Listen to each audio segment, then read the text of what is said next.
India ಮತ್ತೆ Germany ಅಂತ consider ಮಾಡಿದ್ರೆ ಜರ್ಮನಿ ತುಂಬಾನೇ ಸ್ಟ್ರಿಕ್ಟ್. ಬೇರೆ ಯಾವ ಕಂಟ್ರೀಸು ನಮ್ಮ ಇಂಡಿಯಾನ ಬೀಟ್ ಮಾಡಕ್ ಆಗಲ್ಲ. ನಂಗೆ ಇಂಡಿಯಾನೇ best. Hello everyone, welcome back to my YouTube channel.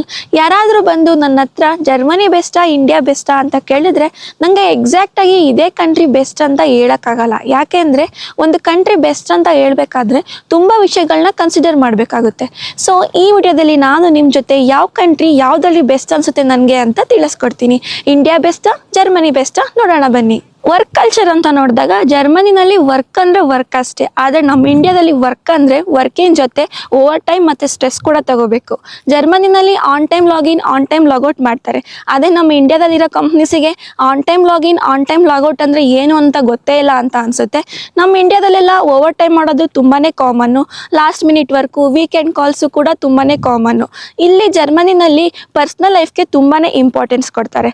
So ನನಗೆ ಈ ವರ್ಕ್ ಕಲ್ಚರ್ ಅಂತ ನೋಡಿದಾಗ ಇಂಡಿಯಾ ಮತ್ತು ಜರ್ಮನಿ ಅಂತ ಕನ್ಸಿಡರ್ ಮಾಡಿದ್ರೆ ನನಗೆ ಜರ್ಮನಿನೇ ತುಂಬ ಬೆಸ್ಟ್ ಅಂತ ಅನಿಸುತ್ತೆ. ಸ್ಯಾಲ್ರಿ ಮತ್ತು ಎಕ್ಸ್ಪೆನ್ಸಸ್ ಅಂತ ನೋಡಿದಾಗ ಆಬ್ವಿಯಸ್ಲಿ ಜರ್ಮನಿನಲ್ಲಿ ಸ್ಯಾಲ್ರಿ ಜಾಸ್ತಿ ಇರುತ್ತೆ ಇಂಡಿಯಾಗೆ ಕಂಪೇರ್ ಮಾಡಿದ್ರೆ. ಇನ್ನು ಎಕ್ಸ್ಪೆನ್ಸಸ್ ಅಂತ ನೋಡೋಕೆ ಹೋದರೆ ಜರ್ಮನಿನಲ್ಲಿ ಮನೆ ರೆಂಟ್ ಸಿಕ್ಕಾಪಟ್ಟೆ ಹೇಳ್ತಾರೆ, ಮತ್ತು ಇನ್ಶೂರೆನ್ಸ್ ಬಂದು ಕಂಪಲ್ಸರಿ ಇರುತ್ತೆ, ಟ್ಯಾಕ್ಸ್ ಬಂದು ಜಾಸ್ತಿ ಇರುತ್ತೆ. So over all cost of living ಬಂದು ಜರ್ಮನಿನಲ್ಲಿ ಜಾಸ್ತಿ ಇರುತ್ತೆ. ಇನ್ನು ನಮ್ಮ ಇಂಡಿಯಾದಲ್ಲಿ ಕಂಪೇರ್ ಮಾಡಿದ್ರೆ ಸ್ಯಾಲ್ರಿ ಕಮ್ಮಿ ಇದ್ರೂ ಈ ಜರ್ಮನಿಗೆ ಕಂಪೇರ್ ಮಾಡಿದಾಗ ಮನೆ ರೆಂಟ್ ಬಂದು ಕಡಿಮೆ ಇರುತ್ತೆ, ಕಾಸ್ಟ್ ಆಫ್ ಲಿವಿಂಗು ಅಷ್ಟೊಂದಿರಲ್ಲ, ಇನ್ಶೂರೆನ್ಸ್ ಬಂದು ಕಂಪಲ್ಸರಿ ಇರಲ್ಲ, ಟ್ಯಾಕ್ಸು ಕೂಡ ಅಷ್ಟೊಂದಿರಲ್ಲ ಜರ್ಮನಿಗೆ ಕಂಪೇರ್ ಮಾಡಿದಾಗ. ಸೊ ನನಗೆ ಇಲ್ಲಿ ಸ್ಯಾಲ್ರಿ ಮತ್ತು ಎಕ್ಸ್ಪೆನ್ಸಸ್ ಅಂತ ನೋಡಿದಾಗ ಜರ್ಮನಿನಲ್ಲಿ ಅರ್ನಿಂಗ್ ಜಾಸ್ತಿ ಇದ್ರೂ ಎಕ್ಸ್ಪೆಂಡಿಚರು ಅಷ್ಟೇ ಇರುತ್ತೆ. ಅದೇ ನಮ್ಮ ಇಂಡಿಯಾದಲ್ಲಿ ಸ್ಯಾಲ್ರಿ ಕಮ್ಮಿ ಇದ್ರೂ ಸ್ವಲ್ಪನಾದ್ರೂ ಸೇವಿಂಗ್ಸ್ ಮಾಡ್ಬೋದು. ಸೊ ಇದನ್ನು ನಾನು ನಿಮಗೆ ಬಿಡ್ತೀನಿ, ಕಮೆಂಟಲ್ಲಿ ನೀವೇ ತಿಳಿಸಿ, ಸ್ಯಾಲ್ರಿ ಜಾಸ್ತಿ ಇಂಪಾರ್ಟೆಂಟಾ ಅಥವಾ ಸೇವಿಂಗ್ಸ್ ಇಂಪಾರ್ಟೆಂಟಾ? ಸೊ ನಿಮಗೆ ಯಾವುದು ಇಂಪಾರ್ಟೆಂಟ್ ಅನಿಸುತ್ತೋ ಆ ಕಂಟ್ರಿ ಬೆಸ್ಟ್ ಅಂತ ಕನ್ಸಿಡರ್ ಮಾಡ್ಕೊಳ್ಳಿ. ಲೈಫ್ ಸ್ಟೈಲ್ ಅಂತ ನೋಡಿದಾಗ ಜರ್ಮನಿ ಲೈಫ್ ಸ್ಟೈಲ್ಗೂ ಇಂಡಿಯಾ ಲೈಫ್ ಸ್ಟೈಲ್ಗೂ ತುಂಬಾ ಡಿಫ್ರೆನ್ಸ್ ಇದೆ. ಇಲ್ಲೆಲ್ಲ ಪ್ಲ್ಯಾನ್ಡ್ ರೂಟೀನ್ ಇರುತ್ತೆ, ಅಪಾಯಿಂಟ್ಮೆಂಟ್ ಕಲ್ಚರ್ನ ಫಾಲೋ ಮಾಡ್ತಾರೆ, ತುಂಬಾ ಸೈಲೆಂಟ್ ಸಿಟಿ ಇರುತ್ತೆ, ಮತ್ತು ಜನ ಪ್ರೈವೇಟ್ ಲೈಫ್ನ ಲೀಡ್ ಮಾಡ್ತಾರೆ. ಆದರೆ ನಮ್ಮ ಇಂಡಿಯಾ ನೆವರ್ ಸ್ಲೀಪ್ಸ್ ಅಂದ್ರೂ ತಪ್ಪಾಗಲ್ಲ. ಸಿಕ್ಕಾಪಟ್ಟೆ ನಾಯ್ಸ್ ಇರುತ್ತೆ, ಟ್ರಾಫಿಕ್ ಇರುತ್ತೆ, ಜನ ಯಾವಾಗಲೂ ಆ್ಯಕ್ಟಿವ್ ಇರ್ತಾರೆ. ಇನ್ನು ಲೈಫ್ ಸ್ಟೈಲ್ ವಿಷಯನ ಕನ್ಸಿಡರ್ ಮಾಡಿದಾಗ ಯಾರಿಗೆಲ್ಲ ಪೀಸ್ಫುಲ್ ಲೈಫ್ ಇಷ್ಟ ಆಗುತ್ತೋ ಅವರಿಗೆ ಜರ್ಮನಿ ಬೆಸ್ಟ್ ಅಂತ ಹೇಳ್ತೀನಿ. ಯಾರಿಗೆ ಆ್ಯಕ್ಟಿವ್ ಲೈಫ್ ಸ್ಟೈಲ್ ಇಷ್ಟ ಆಗುತ್ತೋ ಅವರಿಗೆ ಇಂಡಿಯಾ ಬೆಸ್ಟ್ ಅಂತ ಹೇಳ್ತೀನಿ. ಸೊ ಸೋಷಿಯಲ್ ಲೈಫ್ ಅನ್ನೋದು ತುಂಬಾ ಇಂಪಾರ್ಟೆಂಟು. ಜರ್ಮನಿನಲ್ಲಿ ಸೋಷಿಯಲ್ ಲೈಫ್ ಅಂತ ನೋಡೋದಾದರೆ ಇಲ್ಲಿ ಜನ ತುಂಬಾ ಇಂಡಿಪೆಂಡೆಂಟ್ ಲೈಫ್ನ ಲೀಡ್ ಮಾಡ್ತಾರೆ. ಸೊ ನಾನು ಆವಾಗಲೇ ಹೇಳ್ದಂಗೆ ಇಲ್ಲೆಲ್ಲ ತುಂಬಾ ಪ್ರೈವೇಟ್ ಲೈಫ್ ಇರುತ್ತೆ. ಸೊ ಇಲ್ಲಿ ಫ್ರೆಂಡ್ಸು ಫ್ಯಾಮಿಲಿ ಮೆಂಬರ್ಸ್ ಎಲ್ಲ ಅಷ್ಟಾಗಿರಲ್ಲ. ಆದರೆ ನಮ್ಮ ಇಂಡಿಯಾದಲ್ಲೆಲ್ಲ ಫ್ರೆಂಡ್ಸು ಫ್ಯಾಮಿಲಿ ಅಂತ ಸಿಕ್ಕಾಪಟ್ಟೆ ಇರ್ತಾರೆ. ಜಸ್ಟ್ ಒಂದೇ ಒಂದು ಫೋನ್ ಹಾಕಿದ್ರೆ ಸಾಕು, ನಾವು ನಮ್ಮ ಫ್ರೆಂಡ್ಸ್ನೋ ಅಥವಾ ಯಾರನ್ನಾರು ಮೀಟ್ ಮಾಡಬೇಕು ಅಂದರೆ ಇಮಿಡಿಯೇಟಾಗಿ ಮೀಟ್ ಮಾಡ್ಬೋದು. ಬಟ್ ಇಲ್ಲಿ ಹಂಗಾಗಲ್ಲ, ಎಲ್ಲ ಅಪಾಯಿಂಟ್ಮೆಂಟ್ ತಗೊಂಡೇ ನಾವು ಮಾಡಬೇಕಾಗುತ್ತೆ. ಆ್ಯಂಡ್ ಆಲ್ಸೋ ಇಲ್ಲಿ ಸಿಕ್ಕಾಪಟ್ಟೆ ಲೋನ್ಲಿನೆಸ್ ಫೀಲ್ ಆಗುತ್ತೆ ನಮ್ಮ ಇಂಡಿಯಾಗೆ ಕಂಪೇರ್ ಮಾಡಿದ್ರೆ. ಬಿಕಾಸ್ ಫ್ರೆಂಡ್ಸ್ ಎಲ್ಲ ಕಮ್ಮಿ ಇರ್ತಾರೆ, ಅಷ್ಟು ಈಸಿಯಾಗಿ ಸಿಗಲ್ಲ ಫ್ರೆಂಡ್ಸು ಬೇಕಾದಾಗೆಲ್ಲ. ಆ್ಯಂಡ್ ಇನ್ನು ಫೆಸ್ಟಿವಲ್ ಅಂತ ನೋಡೋಕೆ ಹೋದರೆ ಸೆಲೆಬ್ರೇಟ್ ಮಾಡಿದ್ರು ನಮ್ಮ ಸೈಡ್ ಸೆಲೆಬ್ರೇಟ್ ಮಾಡೋ ಗ್ರ್ಯಾಂಡಾಗಿ ಸೆಲೆಬ್ರೇಟ್ ಮಾಡೋ ಥರ ಇಲ್ಲಿ ಮಾಡೋಕ್ಕಾಗಲ್ಲ. ಸೊ ಸೋಷಿಯಲ್ ಲೈಫ್ ಅಂತ ನೋಡೋಕೆ ಹೋದರೆ ಇಂಡಿಯಾನೇ ಬೆಸ್ಟ್ ಅಂತ ನನಗನ್ಸುತ್ತೆ. ಜರ್ಮನಿಗೆ ಬರೋಕ್ಕಿಂತ ಮುಂಚೆ ಇಂಗ್ಲೀಷ್ ಗೊತ್ತಿದ್ರೆ ಸಾಕು ಅಂತ ಅನಿಸುತ್ತೆ. ಬಟ್ ಆ್ಯಕ್ಚುಲಿ ರಿಯಾಲಿಟಿ ತುಂಬಾ ಡಿಫ್ರೆಂಟ್. ಇಲ್ಲಿ ಜರ್ಮನ್ ಭಾಷೆ ಗೊತ್ತಿಲ್ಲ ಅಂದರೆ ತುಂಬ ಕಷ್ಟ ಆಗುತ್ತೆ. ಸೊ ಇವಾಗ ಯಾವುದೇ ಒಂದು ಡಾಕ್ಯುಮೆಂಟ್ಸ್ ಅಂತ ನೋಡೋಕೆ ಹೋದ್ರೂ ಪ್ರತಿಯೊಂದೂ ಜರ್ಮನ್ ಭಾಷೆನಲ್ಲೇ ಇರುತ್ತೆ. ಶಾಪ್ಸ್ಗಳಲ್ಲೆಲ್ಲ ಯಾರಾದರೂ ನಮಗೆ ಅಸಿಸ್ಟ್ ಮಾಡೋಕ್ಕೆ ಬಂದರೆ ಅವರು ಇಂಗ್ಲೀಷಲ್ಲಿ ಅಸಿಸ್ಟ್ ಮಾಡಲ್ಲ. ಇಲ್ಲಿ ಎಲ್ಲರೂ ಇಂಗ್ಲೀಷಲ್ಲಿ ಮಾತಾಡಲ್ಲ. ಸೊ ಚಿಕ್ಕ ಪುಟ್ಟ ವಿಷಯನೂ ಕಷ್ಟ ಆಗಿಬಿಡುತ್ತೆ. ನಮ್ಮ ನಾರ್ಮಲ್ ರೂಟೀನ್ ಏನಿದೆ ಅದು ಸ್ವಲ್ಪ ಕಷ್ಟ ಆಗುತ್ತೆ. ಲ್ಯಾಂಗ್ವೇಜ್ ಬ್ಯಾರಿಯರ್ ಅನ್ನೋದು ತುಂಬಾ ಪ್ರಾಬ್ಲಮ್ ಕೊಡುತ್ತೆ ಜರ್ಮನಿನಲ್ಲಿ ಜರ್ಮನ್ ಭಾಷೆ ಗೊತ್ತಿಲ್ಲ ಅಂದರೆ. ಅದೇ ನಮ್ಮ ಇಂಡಿಯಾಗೆ ಕನ್ಸಿಡರ್ ಮಾಡಿದ್ರೆ ಬ್ರೋಕರ್ ಇಂಗ್ಲೀಷ್ ಗೊತ್ತಿದ್ರು ಸಾಕು, ಮ್ಯಾನೇಜ್ ಮಾಡ್ಬೋದು. ಆಲ್ಸೋ ನಮ್ಮ ಇಂಡಿಯಾದಲ್ಲಿ ತುಂಬಾ ರೀಜನಲ್ ಲ್ಯಾಂಗ್ವೇಜಸ್ ಇದೆ. ಸೊ ಯಾವುದಾದ್ರೂ ಒಂದು ಲೋಕಲ್ ಭಾಷೆ ಕಲ್ತಿದ್ರು ಸಾಕು, ಆರಾಮಾಗಿ ಲೈಫ್ ಲೀಡ್ ಮಾಡ್ಬೋದು. ಲ್ಯಾಂಗ್ವೇಜ್ ಬ್ಯಾರಿಯರ್ ಅನ್ನೋದು ನಮ್ಮ ಇಂಡಿಯಾದಲ್ಲಿ ಅಷ್ಟೊಂದು ಜಾಸ್ತಿ ಹಿಟ್ ಆಗಲ್ಲ ಜರ್ಮನಿಗೆ ಕಂಪೇರ್ ಮಾಡಿದ್ರೆ. ಸೊ ಈ ಲ್ಯಾಂಗ್ವೇಜ್ ಅನ್ನೋ ವಿಷಯ ನೋಡಿದಾಗ ಇಂಡಿಯಾನೇ ಬೆಸ್ಟ್ ಅಂತ ಅನಿಸುತ್ತೆ.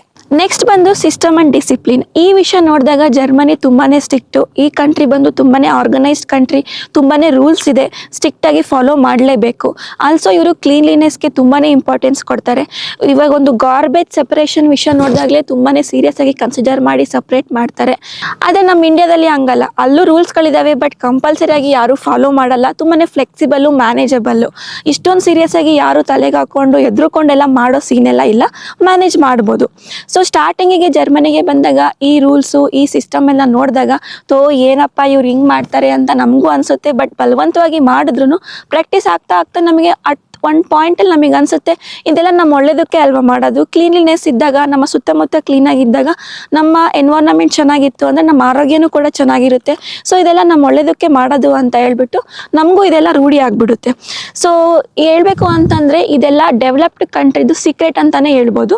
ಸೊ ಸಿಸ್ಟಮ್ ಆ್ಯಂಡ್ ಡಿಸಿಪ್ಲಿನ್ ಅಂತ ನೋಡಿದಾಗ ನನಗೆ ಜರ್ಮನಿ ಬೆಸ್ಟ್ ಅಂತ ಅನಿಸುತ್ತೆ. ನಿಮ್ಗೇನು ಅನಿಸುತ್ತೆ ಅಂತ ಕಮೆಂಟಲ್ಲಿ ಹೇಳಿ. ಇನ್ನು ಫುಡ್ ವಿಷಯಕ್ಕೆ ಬಂದರೆ ಜರ್ಮನಿ ಫುಡ್ಡಿಗೂ ಇಂಡಿಯನ್ ಫುಡ್ಡಿಗೂ ತುಂಬಾ ಡಿಫ್ರೆನ್ಸ್ ಇದೆ. ಇವ್ರದ್ದೆಲ್ಲ ಫುಡ್ ಐಟಮ್ ಬಂದು ತುಂಬಾ ಸಿಂಪಲ್ ಇರುತ್ತೆ. ಬ್ರೆಡ್ಡು, ಚೀಸು, ಮೀಟು ಅಂತ. ಇವ್ರು ನಮ್ಮ ಥರ half an hour 1 hour gas stove ಮುಂದೆ ನಿಂತು ಕುಕ್ಕೆಲ್ಲ ಮಾಡಲ್ಲ. ತುಂಬಾ ಸಿಂಪಲ್ ಇರುತ್ತೆ. ಆದರೆ ನಮ್ಮ ಇಂಡಿಯಾದಲ್ಲಿ ತುಂಬಾ ವೆರೈಟೀಸ್ ಆಫ್ ಫುಡ್ ಇದೆ. ಈ ವಿಷಯದಲ್ಲಿ ಜರ್ಮನಿ ಅಂತಲ್ಲ, ಬೇರೆ ಯಾವ ಕಂಟ್ರೀಸು ನಮ್ಮ ಇಂಡಿಯಾನ ಬೀಟ್ ಮಾಡೋಕ್ಕಾಗಲ್ಲ ಅಂತ ಅನಿಸುತ್ತೆ. ಅಷ್ಟು ವೆರೈಟೀಸ್ ಇದೆ. ಮತ್ತು ನಾವು ರೈಸಿಗೆಲ್ಲ ತುಂಬಾ ಇಂಪಾರ್ಟೆನ್ಸ್ ಕೊಡ್ತೀವಿ. ಸೊ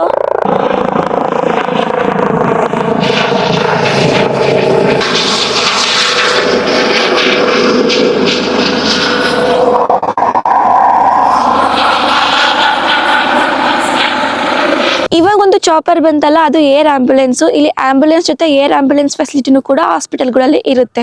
ಇದನ್ನ ರಿಚ್ ಇರೋರು ಮಾತ್ರ ಯೂಸ್ ಮಾಡಬೇಕು ಅಂತ ಏನಿಲ್ಲ. ಅಂತೀವಿ ಇಲ್ಲೆಲ್ಲ ಇನ್ಶೂರೆನ್ಸ್ ಜಾಸ್ತಿ, ಟ್ಯಾಕ್ಸ್ ಕಟ್ಟಬೇಕು ಅಂತ. ಆ್ಯಕ್ಚುಲಿ ಡೆವಲಪ್ಡ್ ಕಂಟ್ರೀಸಲ್ಲೆಲ್ಲ ಇದನ್ನೆಲ್ಲ ನಮ್ಮ ಒಳ್ಳೆಯದಕ್ಕೆ ಯೂಸ್ ಮಾಡ್ತಾರೆ. ಆಂಬ್ಯುಲೆನ್ಸ್ ಜೊತೆಗೆ ಇಲ್ಲಿ air ambulance facility even middle class people ಕೂಡ ಯೂಸ್ ಮಾಡ್ಬೋದು. ಫುಡ್ಡಿನ ವಿಷಯದ ಬಗ್ಗೆ ಮಾತಾಡ್ತಾ ಇದ್ವಿ, ಕಂಟಿನ್ಯೂ ಮಾಡೋಣ.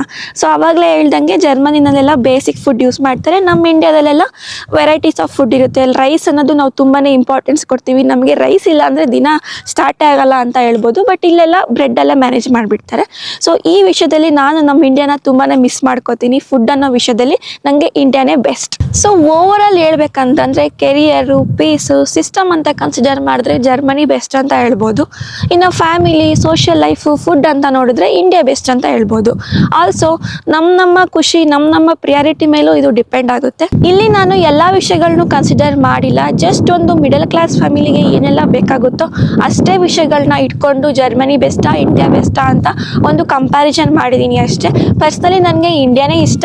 ಇಲ್ಲಿ ನಾನು ನನ್ನ ಹಸ್ಬೆಂಡ್ ಜಾಬ್ ಇರೋದಕ್ಕೆ ಮಾತ್ರ ಜರ್ಮನಿನಲ್ಲಿ ಇದ್ದೀನಿ. ವಿಡಿಯೋ ಇಷ್ಟ ಆಗಿದೆ ಅಂತ ತಿಳ್ಕೊತೀನಿ. ವಿಡಿಯೋ ಇಷ್ಟ ಆಗಿತ್ತು ಅಂದರೆ ಪ್ಲೀಸ್ ನನ್ನ ಚಾನಲ್ಗೆ ಸಬ್ಸ್ಕ್ರೈಬ್ ಆಗಿ. See you in next video. Bye bye.